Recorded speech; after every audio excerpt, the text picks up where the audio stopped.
500 సంవత్సరాల తర్వాత శని, శుక్ర రాజయోగాలు. ఈ రాసుల వారికి పట్టిందల్లా బంగారమే. వేద జ్యోతిష శాస్త్రం ప్రకారం అన్ని గ్రహాలు ఒక నిర్ణీత సమయంలో సంచరిస్తాయి. గ్రహాలను స్థితి కారణంగా శుభం, రాజయోగం ఏర్పడతాయి.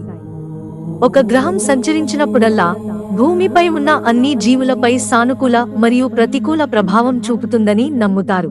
జ్యోతిష్య శాస్త్రం ప్రకారం మార్చిలో 2 రాజయోగాలు కలిసి రాబోతున్నాయి. ఈ రాజయోగం 500 సంవత్సరాల తర్వాత శుక్ర మరియు శని ఏర్పడుతుంది. జ్యోతిష్యుల అభిప్రాయం ప్రకారం శని దేవుడు శశ రాజయోగాన్ని ఏర్పరుస్తాడు మరియు శుక్రుడు మాళవ్య రాజయోగాన్ని ఏర్పరుస్తాడు. 2 గ్రహాల రాజయోగం వల్ల కొన్ని రాశుల భవితవ్యం మారనుంది. ఈ రాశి వారికి ఆకస్మిక ఆర్థిక ప్రయోజనాలు కలుగుతాయి. కెరీర్లో ఆకస్మిక విజయాన్ని కూడా పొందవచ్చు. కాబట్టి ఆ అదృష్టవంతుల గురించి తెలుసుకుందాం. శనీశ్వరుడు మరియు శుక్రుడు ఏర్పడిన రాజయోగాలు 2 తుల రాశి వారికి చాలా శుభప్రదంగా ఉంటాయి. జ్యోతిష్యుల అభిప్రాయం ప్రకారం శని తులారాశిలోని 5వ ఇంటిలో సంచరిస్తుండగా శుక్రుడు 6వ ఇంట్లో ఉంటాడు.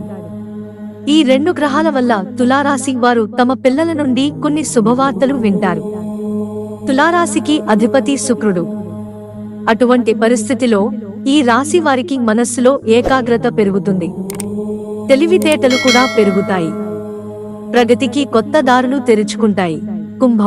కుంభరాశి వారికి శశ రాజయోగం మరియు మాళవ్య రాజయోగం చాలా అనుకూలంగా ఉంటాయి. జ్యోతిష్యుల అభిప్రాయం ప్రకారం కుంభరాశికి చెందిన వారి జాతకంలో శుక్రగ్రహం సంపద ఇంట్లో సంచరిస్తుండగా శని కుంభరాశిలో శని యోగం ఏర్పడుతుంది. ఈ 2 రాజయోగాలు వ్యక్తిత్వాన్ని మెరుగుపరుస్తాయి. మీరు మీ కెరీర్లో విజయం సాధించడానికి అనేక అవకాశాలను కూడా పొందుతారు.